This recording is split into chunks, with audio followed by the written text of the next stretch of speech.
Hey guys, John V here from PhoneArena. Right now you're watching our in-depth video review of the Samsung Galaxy S4, the Google Play Edition. It's available right now. You can actually pick it up online for $650, and what you get is an unlocked model that's enabled to work with AT&T or T-Mobile's network. It's basically the same thing as before in terms of design, the hardware, but now it's running the stock Android 4.2.2 Jelly Bean experience. It's the S4 as usual, so there's nothing different with the design of the Google Play Edition versus its TouchWiz sibling. Essentially the same model, same characteristic design, nice thin profile, plasticky build, but has a glossy finish. The white color does a good job of masking any fingerprints and smudges, and might be still large in the hand due to its overall size if you have smaller hands, but still very comfortable thanks to its lightweight feel. Decently constructed, and the silver trim definitely accents its whole entire design. Typical in the S4 line, we have the same configuration of buttons. Below the display, you have the physical home button, which is slightly raised, good feedback when you press it down, and surrounded by the capacitive back and menu keys. Meanwhile, above the display, we have the same usual suspects. You have the earpiece, you have the light and proximity sensors, the front-facing 2-megapixel camera, and you also have the other IR port on the front right here. But unfortunately, seeing that this running stock Android, you don't get to use any of those cool air gestures. Likewise, we could say the same thing about the IR blaster that's found in the top edge of the phone, which on the TouchWiz version of the S4 turns into a universal remote. You have also a 3.5mm headset jack and the noise cancellation microphone on the top edge as well. And finally, on the bottom edge of the phone, you have the standard microphone and the micro USB port. Everything about this display is just exquisite, not surprisingly. So many things about it that we love. Same exact one found with its TouchWiz sibling. 5-inch Super AMOLED HD display, so it's 1080 by 1920 pixels, which delivers an amazing 441 pixels per inch pixel density. You're not going to have any issues in terms of reading out fine text in the web browser. Everything is just really easy to see. And on top of that, seeing that it is an AMOLED panel, has all those qualities we love about it. For example, it's rich and vibrant, sharp-looking colors, oversaturated, but still has a nice wow factor to it. Wide viewing angles. Outdoor visibility still requires some shielding, but it's still just a beautiful thing to look at. It's worth mentioning that it doesn't offer the air view functionality of its TouchWiz sibling. That's basically where you could hover your finger and it tracks it. It's just not something that's offered here. If we flip it over to the back, we have that 13-megapixel autofocus camera with LED flash, the ability to shoot 1080p videos, and towards the bottom edge, the 2 notches here are for its internal speaker. It might be something minor, but this surely continues to make us happy. The Galaxy S4 Google Play Edition features a removable back cover, of course. You gain access to its internal battery, but better yet, you have also a useful micro SD card slot, so you could actually increase its internal storage capacity. So let's take a look at the experience, seeing that's what makes this handset different from its TouchWiz counterpart. So it's running a stock Android 4.2.2 Jelly Bean experience, so very up-to-date, and unlike its TouchWiz version, it's just a cleaner looking UI experience. You see that the home screen, the app panel, it doesn't have that cartoony look with TouchWiz. With the notifications panel, you can instantly access some of the connectivity features and adjust the brightness all from there, which is very useful. And if we go to the lock screen really quick here, you could add a bunch of different widgets. You could just scroll to the right. You could see stuff like your calendar. You could add additional ones if you want. For example, you could have your email, you could have a clock, you could have Google Keep, messaging, all that instant access directly from the lock screen. And on top of that, if you want to, you can gain access to the camera by swiping to the left. Now, if you're a hardcore Android user, you're going to really appreciate what this smartphone has to offer. For starters, you have that vanilla Android experience, so it's not masked by any custom UIs. And on top of that, it's going to get updates significantly faster, especially over its TouchWiz sibling, just because it is a stock handset, so it's similar to those Nexus devices. On the flip side though, gone now are the cool features that made the S4 just such a memorable device to begin with. For starters, it no longer has those S-branded features, so S-View, S-Voice, even air gesture, stuff like that, not available here. You can't wave over the display to pick up a phone call or even scroll up and down the web browser. You can't use it as a universal remote. And finally, you don't have that hover air view feature where you actually hover certain elements, like for example on the calendar, to preview stuff. Just like the US versions of the Samsung Galaxy S4, the Google Play Edition features a quad-core 1.9 GHz Qualcomm Snapdragon 600 processor coupled with the Adreno 320 GPU and 2 GB of RAM. Now, the TouchWiz version was pretty fast and responsive, but we do notice that this is a lot more snappy with its performance. That's just because you don't have TouchWiz running on top of it. And as for basic tasks, it's able to execute with minimal fluff. And even more processor-intensive stuff like having a live wallpaper or even gaming, it's able to handle with relative ease as well.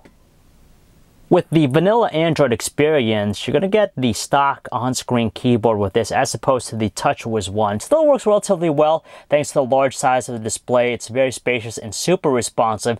You just don't have as many punctuations that are available from the main layout. You can't go wrong with the web browsing experience here with the Google Play Edition, the S4, just because you have the Chrome browser, you have 4G LTE connectivity, you have that gorgeous looking display and mighty processor. All those elements combine together to offer a fantastic experience. You have speedy page loads, smooth navigational controls, instant page rendering. So a lot to like about it. It's sold on lock, so you can use it either with T-Mobile or AT&T, and you get also LTE support with both. The only thing it's missing is the radio needed to work with T-Mobile specific HSPA Plus AWS band. Seeing that this isn't running TouchWiz, you don't have the standard TouchWiz music player on here. Instead, you're going to have to resort to using the usual Google Play Music application, which is very pleasant with its presentation. There's a lot of cool features too. As for the audio quality from its internal speaker, it's definitely strong and sharp with its tone and never sounds too irritating even at the loudest volume setting. We'll go ahead and vouch that the handset is just phenomenal when it comes to watching videos, just because you have that sharp looking display and that mighty processor. It handles high definition videos with no issues at all.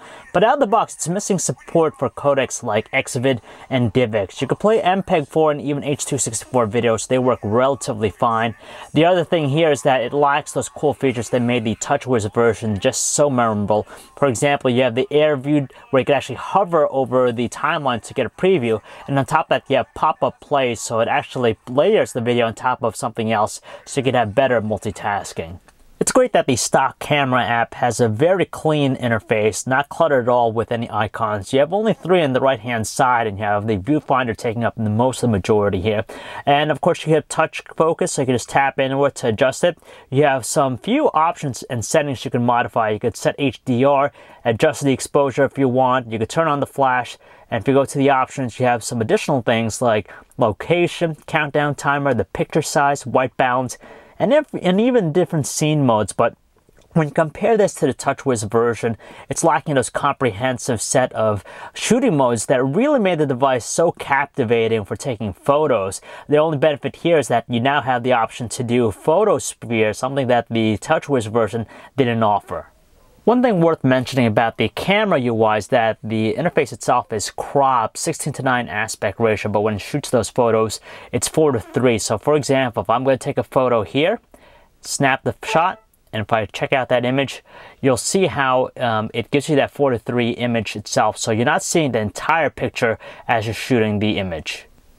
Just like its TouchWiz brother, the Galaxy S4 Google Play Edition is an exceptional device for taking photos with its 13 megapixel autofocus camera. So that's a beefy number and still produces some really exceptional looking shots. In fact, it's just an all-around performer with outdoor usage, plenty of lighting, details are exquisite, you have some very realistic and natural looking colors, and doesn't seem to overexpose or underexpose areas, so it handles dynamic range fairly well. When you move indoors though with lower lighting, that's when you kind of see a little bit more noise and the details start to become a little bit more washed out, but you really can't deny the fact that it is just a great device for taking photos. Just as exciting is the handset's 1080p high-definition video recording quality. There's just so many elements with it, with the quality that we love. It has some sharp-looking visuals. You have smooth capture too. The exposure is gradual. Colors are nice and vibrant as well. Audio recording is a little bit on the mediocre side. We do notice that it takes a little bit longer for it to focus when things come up very close to the camera. But aside from that, everything else is just spiffy looking with it.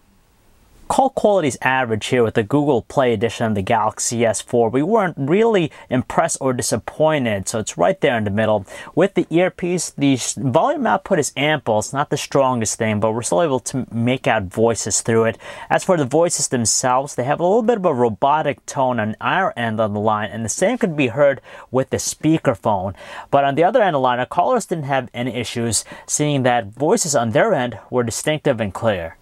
Between this and the original TouchWiz version, we're going to hand it to this one for having the better battery life. We're able to get close to 2 days of normal usage out of it, which is fantastic. And if you're a light user, you get a little bit more. And even for some of those power users, you're going to get by through a solid day with no worries out of its 2600 milliamp hour battery. The question that remains is whether or not you should pick up the Google Play edition of the Samsung Galaxy S4. Now, we'll make it real easy for you folks. If you're a power Android user, this is something you're going to probably want to pick up, and it suits you well just because it has all the stuff you'd want in a flagship device, despite the fact that it is still $649 for this unlocked model, which is enabled to work with AT&T or T-Mobile. Most of those hardcore Android folks probably wouldn't hesitate to pick it up even at that hefty cost, just because you're getting that vanilla experience, and you know the handset's going to get updates significantly faster than its TouchWiz sibling, but it's not going to necessarily be as quick as those Nexus branded devices, so you might want to think about that as well. On the flip side, if you're an average user, you're probably not going to be too wowed by this handset, especially at that $650 cost. You could pick up the standard TouchWiz version for far less, and you get all those cool features. For example, the S-Voice stuff, the air gestures, the air view, you have the IR blaster support and all that. So the original handset still has a very compelling thing going on with it. So if you're an average user, you might want to stick with that. So if you want to learn more about the Google Play edition of the Samsung Galaxy S4, guys, you could check out our website, PhoneArena.com. It's John V. Thanks for watching.